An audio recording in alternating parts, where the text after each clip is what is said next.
나마스테.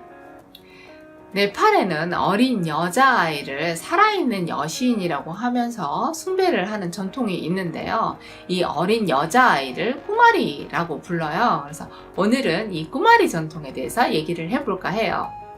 이 꾸마리 전통은요, 네팔 네와르 민족의 전통인데요.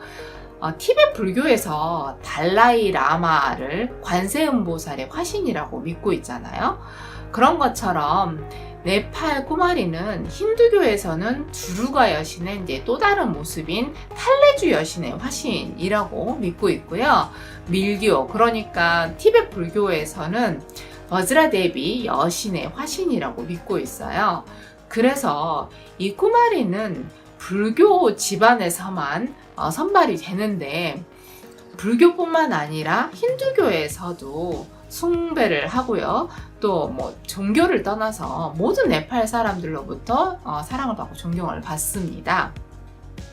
그런데 이 꾸마리가 딱 한 명만 있는 게 아니고요. 여러 명이 있는데요. 지금 네팔에는 11명의 꾸마리가 있다고 해요. 이 11명이나 되는 꾸마리들 중에서도 특히 예전에 이제 말라 왕국들이 있었던 카트만두, 파탄, 박타풀 이 세 지역의 꾸마리는 아주 중요하다고 생각을 하고, 네팔 정부에서도 보조금을 지급하면서까지 아주 엄격하게 관리를 하고 있는데요. 특히 카트만두 꾸마리의 경우에는 로얄 꾸마리라고 해서 네팔 국가 전체의 안녕이나 이렇게 축복을 하는 역할을 하는데, 카트만두 더르발 스퀘어 안에 있는 꾸마리 상원에서 기거를 하고 이런 활동을 합니다. 그리고 두 번째로 중요한 꾸마리가 파탄 꾸마리인데요. 파탄 꾸마리도 파탄에 있는 꾸마리 사원에서 기거를 하면서 활동을 합니다. 그런데 박타푸르 꾸마리의 경우에는 이제 가족들과 함께 생활을 한다고 해요. 그런데 이 꾸마리를 선발하는 과정은 이제 전반적으로는 비슷한데, 선발하는 시기라든가 어떤 과정이 약간 다른데요. 카트만두 꾸마리의 경우에는 석가모니의 후예라고 하는 사키야 가문에서 선발을 하고요. 또 파탄 꾸마리의 경우에는 버즈라짜리아 가문에서 선발을 한다고 해요. 그리고 이 꾸마리는 여신으로 추앙을 받잖아요. 이제 그만큼 또 선발하는 과정도 굉장히 까다로운데요. 일단 2살부터 5살 정도의 아주 어린 여자아이들 중에서 선발을 하는데, 별자리도 맞아야 되고요. 그리고 32가지나 되는 신체적인 조건도 맞아야 되고, 당연히 흉터라든가 심하게 앓은 이력도 없어야 되고요. 또 영적인 교감을 확인하기 위해서 그 전 꾸마리가 사용하던 거를 찾아내는 이런 테스트도 하는데, 이거는 달라이 라마를 선발하는 과정하고도 비슷하죠.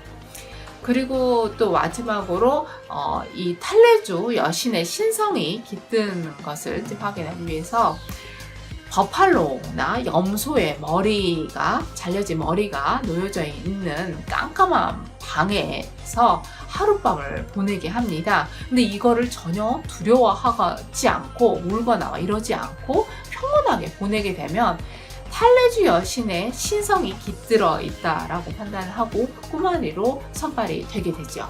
이 꾸마리의 신성이, 이 탈레주 여신의 신성이 계속 가는 것은 아니고, 초경을 하거나 또 상처를 입어서 큰 피를 흘리게 되면은 신성을 잃는다고 생각을 해요. 그래서 새로운 이제 꾸마리를 선발을 하게 되죠.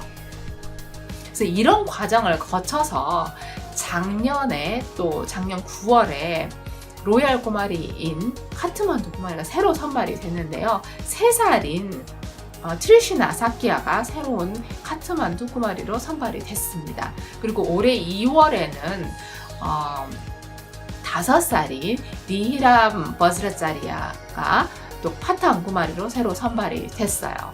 이렇게 꾸마리로 선발이 돼서 꾸마리를 살게 되면 여신으로서 추앙을 받으면서 살게 되지만, 아주 어린 나이에 사원에서 살면서 여러 가지 제약을 받습니다.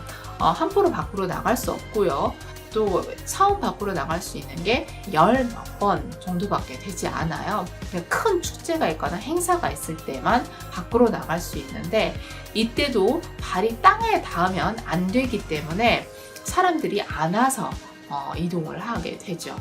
그리고 이 꼬마리에서 은퇴를 하게 되면 일반 신성 여신으로 추앙받았던 건 모두 사라지고 그냥 일반 여성으로서의 삶을 살게 되는데요.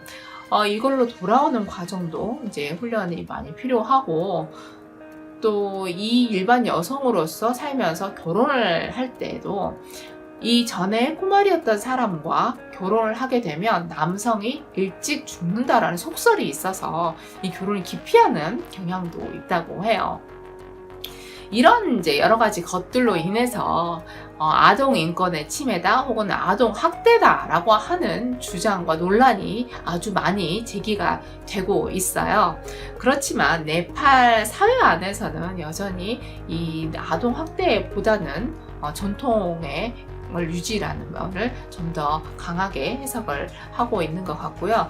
많은 네팔 사람들은 꼬마리를 여전히 여신으로서 존경을 하고 있고 전통으로서 지키려고 하고 있는 것 같아요.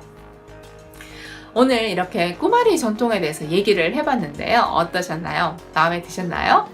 마음에 드셨다면 좋아요, 구독, 그리고 공유 부탁드리고요. 다음번에 또 다른 얘기로 찾아뵐게요. 여러분, 페리 베톨라!